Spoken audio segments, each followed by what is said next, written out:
আমাবার আজ বিশ্বনবী হযরত মুহাম্মদ মুস্তাফা সাল্লাল্লাহু আলাইহি ওয়াসাল্লামের জন্ম দিবস, তাই আমরা নবীর প্রতি সবাই দরুদ পাঠ করি সাল্লাল্লাহু আলাইহি ওয়াসাল্লাম। বিশেষ করে আমরা করব নবীর প্রতি দরুদ পাঠ করব নিয়মিত, কারণ যে নবীকে সৃষ্টি না করলে আল্লাহ কোনো কিছু সৃষ্টি করতেন না। আমাদের আসলে এটা সৌভাগ্য যে এমন একটা নবীর উম্মত করেছেন আমাদের, এই শুকরিয়া আল্লাহর আদায় করি আলহামদুলিল্লাহ। আর নবীর জীবনী বা হাদিস সম্পর্কে একটি কথা বলবো। আপোষে গালিগালাজ করা বা মেনে নেওয়া এটা গুনাহ কবিরা।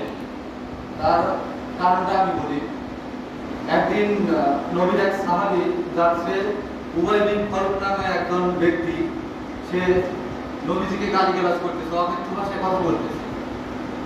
সাহাবীদের হৃদয়ে নবীর সম্বন্ধে কেউ কথা বলবে, বিরুদ্ধে কথা বলবে, তাদের অন্তরে আঘাত লাগবে।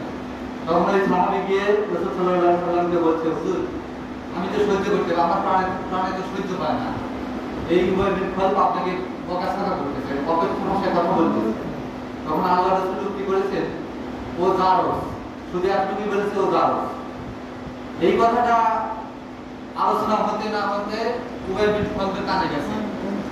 কিন্তু মুহাম্মদ সাল্লাল্লাহু আলাইহি ওয়াসাল্লামের একটি উপাধি ছিল, মক্কার কাফেররা যদিও তাকে না মানতো, তাকে আলামিন বলতো। আলামিন শব্দের অর্থ বিশ্বাসী। তাকে বিশ্বাস করতো মনে প্রাণে যে মুহাম্মদ সাল্লাল্লাহু আলাইহি ওয়াসাল্লাম কখনো মিথ্যা কথা বলতে পারে না।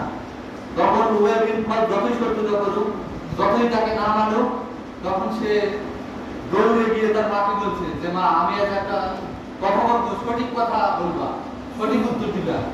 বলছে বলে যে যাই বলি আমরা মুহাম্মদকে যদিও না মানি, এটা তো বিশ্বাস করি যে সে মিথ্যা কথা বলে না। তার মুখ থেকে যখন বলেছে যে আমি জারজ, তাহলে তুমি আজকে আমাকে সত্যি করে বলবে যে আমার কি কে। তখন ওই উবাই বিন খালদের মা তখন বুঝে গেছে নবী মুহাম্মদ যে কথা বলছে সেটা তো মিথ্যা না, আসলে তো ঘটনা সত্যি। তখন ও বলছে, বাবা হ্যাঁ, আব্দুল্লাহর ছেলে যে কথা বলছে এটা সঠিক, তোর বাবার সাথে বিয়ে হওয়ার আগে তুই আমার পেটে আসিস, তাহলে মুহাম্মদ সাল্লাল্লাহু আলাইহি ওয়াসাল্লামের কথা কখনো মিথ্যা কথা না। আর আমরা যে নবীকে ভালোবাসি, নবীর কথা মানি, শুধু মুখ দিয়ে বললেই হবে না। নবীকে ভালোবাসা বলতে ইয়া নবী সালাম আলাইকা বললাম, জিলেবি খেলাম, এগুলো করবো তার স্মরণে, কিন্তু তার আদর্শ, তার নীতি, তার কাজ মানতে হবে। উনি সত্য কথা বলেছেন, উনিকে আপনি কষ্ট দেননি, উনি ওনার দ্বারা মুখ দিয়ে অকথ্য ভাষায় কথা বলেননি, এ সকল ওনার দ্বারা প্রতিবেশী কষ্ট পায় নাই, এ সকল বিধান মানাই হলো নবীকে ভালোবাসা। মুখ দেওয়া চলবো না, সেটা আমলে পরিণত করবো। এই বলে আমি আমার সংক্ষিপ্ত বক্তব্য শেষ করেছি। আর বিশ্ব নবীর জন্মদিনে আমরা নবীর প্রতি স্মরণে বেশি বেশি দরুদ পাঠ করবো সবাই বলে আমি। এখন কথা বলবেন আমাদের মৌলানা শামীম না, আব্দুর রহিম কিছু সময় বসে থাকবো।